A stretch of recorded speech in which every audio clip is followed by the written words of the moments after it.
I'm gonna be starting here. Lee Sin's starting down here. Wait, what? He did not start down there. Ah!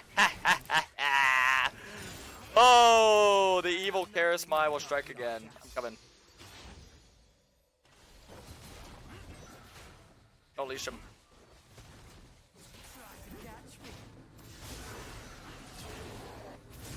Ooh! Come here, Blue. Doink. Here, Grump. Hey, hey, give it back, give it back. Alright. So, basically, this game's already over. And don't worry, I do this clear every game. Racist Grump or what? I don't think a Grump could be racist. I'm gonna take these 2 topside camps, I'm gonna reset, go immediately to my bot side, and look to give this guy some more havoc. So you always want to play aggressive. Whether you're gonna look for a 3 camp gank, or whether you're gonna look for a 1 camp invade, you're always playing aggressive. Step number 1. Step number 2, you're gonna look to play for your lanes. So I'm gonna make sure that my lanes get bad. Sure I can play these 2 bad boys. Alright.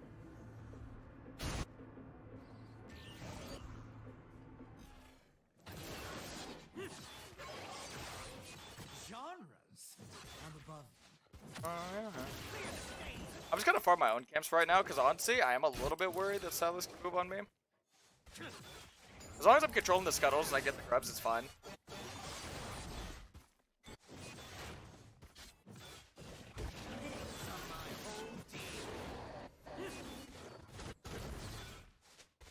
Okay.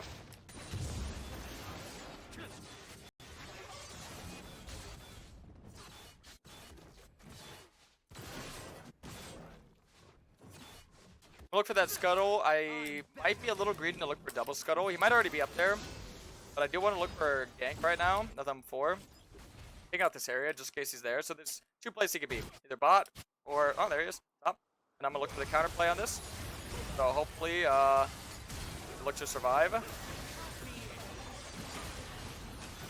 Gonna look to Q on his axe, right in front of Senna. So I'm just gonna auto who she's autoing, and we're gonna get a kill on the Blitzcrank here, which is good. Sometimes you don't need to go for too much. As long as you're getting what you need and getting the sums. When you go for too much, that's when bad things happen. That's when horrible things happen. Always make sure you're not going for too much. That is one of the worst things you can do. So we're going to get forward on the dragon, and then we're going to play for the grubs, because grubs is the first objective we're going to look for. Like, take this scuttle. I'm going to hold on to my smite, because this is free. I'm going to use my smite for the next scuttle. Oh, unless he's here, then I could use it like that. See, that's why you hold on to your scuttles, just in case. Or smite. We're going to look for the top scuttle here. Get some vision down. Gallo's missing. They could be rotating. Gallo Salas is kind of pathing to move. Very dangerous. Get a ward there. Making sure we're like fully comfortable before we do anything crazy. What we can do now is we can just farm maybe 1 camp and look for the grubs. We should have prio. We should have prio in mid and top. Luckily we do have good laners here. Yep.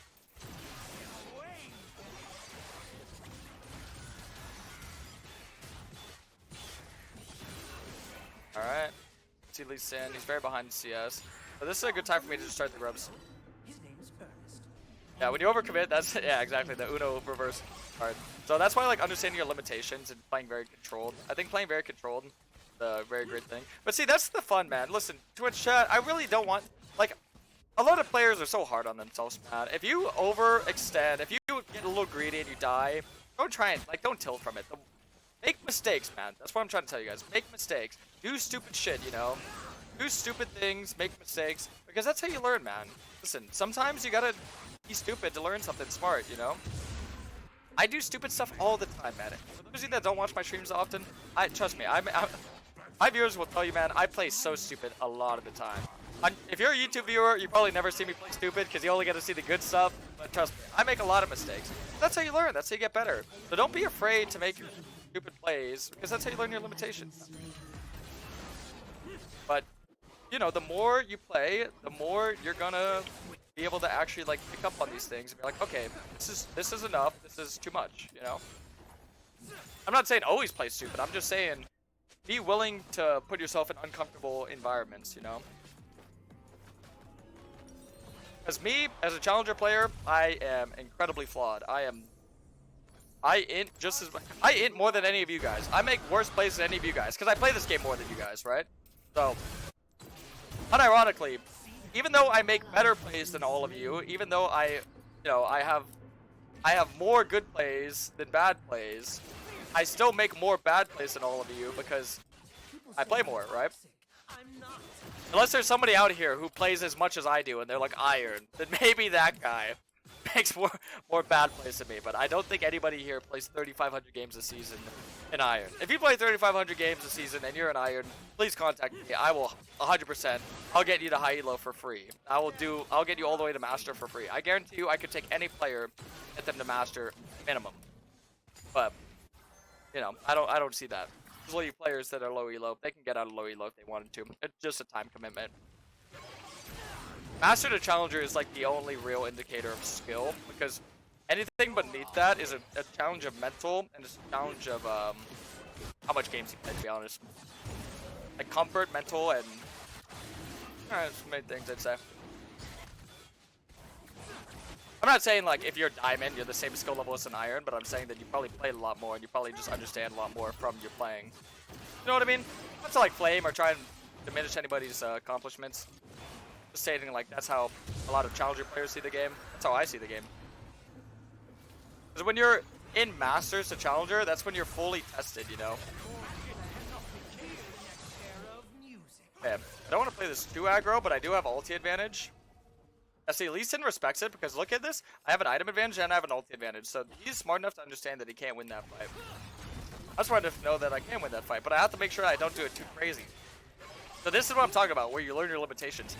They could win that fight, but we have the higher odds of winning that fight. But if I charge in like an idiot, then they're going to win the fight. So even though we can win the fight, it's still not, you know, efficient to do that. I only play 3,500 games per season. Well, let me ask you a question. Twitch chat, if you got paid money, you know, as much as a lot of your guys' jobs pay you, to play League of Legends all day, would you play 3,500 games a season? Yes or no? Type 1 in the chat for yes, type 2 for no. I think anybody here would. I'm fortunate enough that I was able to do that. When I was a kid, I mean, I still love the game. I'm still very passionate about it. I've been playing this game since I was 15. I'm 26. But, I mean, that's you know, it's not hard for me. I love the game. I would do it regardless, but I'm able to do it because of your guys' support and your follows and your subs. Otherwise, obviously, someone my age would need a job. I need to go to school. I need to do something productive. But fortunately, I have the time to do it. That's what I'm trying to say. I'm not saying, like, I lack the motivation. Dude, trust me. If there's one thing you're going to learn from watching me, I got the motivation, baby. Oh, yeah. This game is so fun, dude. I don't know. I think when you fully get comfortable and you fully find like the right playstyle for you, that's when you that's why I feel bad for a lot of people, man. They hate the game and they're miserable playing it because honestly, I've been there before, man. Like I'm not different. I've been there before. And you know what saved me was Kayn. You just got to find what's good for you. What makes you happy. Sorry, I'm getting a little yappity. Let me get back to informative. So, 3Q, max W. For those of you that are probably newer here, don't know why. Let me get this grub. Gotta dodge that. Use my ulti. Oh, I couldn't get the precast. Still gonna flash in for the orbs and maybe a kill. Go, nice. So I got the grub and we got a lot of orbs. Probably a form. Oh my, come on! Sorry, language. I mean, volume. Oh, we don't have to fight it. I honestly, it's not worth. It's not worth. It's not worth. I don't give it. I got 4. I got a lot of orbs. They pick and choose your battles wisely. But what was I gonna say? Yeah, for those of you that are newer here or just coming in, Red Kayn, you actually do not max your Q all the way. And if some of my older viewers want to explain, feel free to. But I love explaining it too, so I'll explain it to you. Your Q, when you're Red Kayn, doesn't give you any bonus damage because it's based off percent HP of the enemies. So, with that being said, your W actually does give you more damage. And it gives you CC. So, it's a lot higher value. But for your early, see how I'm still no form? For your early game, having 3 in Q helps you clear a lot faster. It gives you a healthier, happier early game experience. Kayn killed his brother in the biblical times? Yes. Did he get killed? No, it was Kayn that killed Abel. Correct. Because he was very envious. Because he, it was a sacrificial thing. Abel sacrificed something that was very near and dear to him, and Abel sacrificed something that wasn't. And he didn't get the same sort of, what's the word? Attention from God that Abel. I'm not here to preach biblical stuff, but I do know I do know everything about Kayn. I can tell you that. I am a bit of a Kayn enthusiast. I also know everything about his league lore as well, if you want to know that. But listen, you're gonna get a giga nerd yapping if you keep going down this path, man. You don't want to get me into Kayn lore. You're here to be informed, not be yapped into, you know. So good advantage my bot lane's able to take because look, she's at a full item and Lee Sin wasn't at an item, so trying to force a gank in a 2v2 with no Draven there is actually a really bad idea because they just don't have the damage. You just don't have the stats. Down a level on the enemy bot lane, it's near impossible to get a gank off. And I could maybe look for a gank. I'm just gonna do this to close the gap and maybe look for a dive here. We can go for the rank.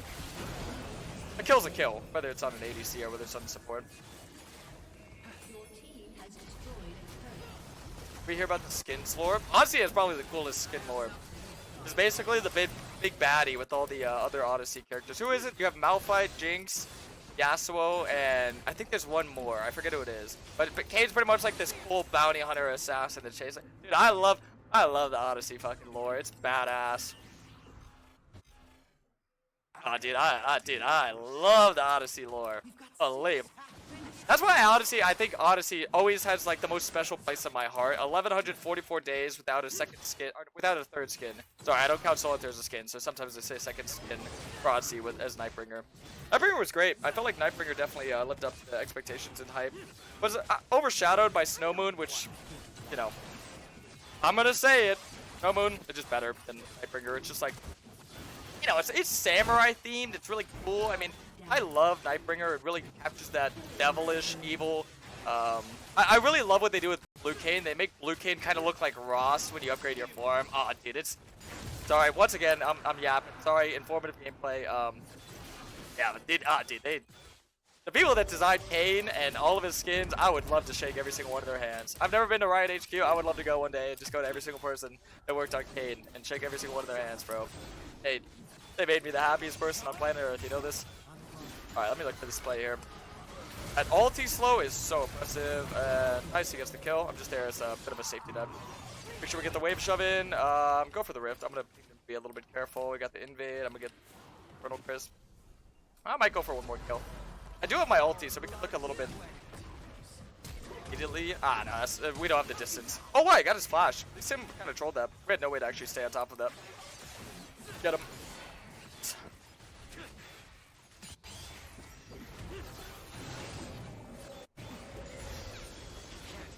That's one of those plays where Lee Sin got so afraid. What was going on. But see, right now, I always mention that you want to get your tier 2 boots in between your tier 1 item and your tier 2 item, so I'm gonna do that.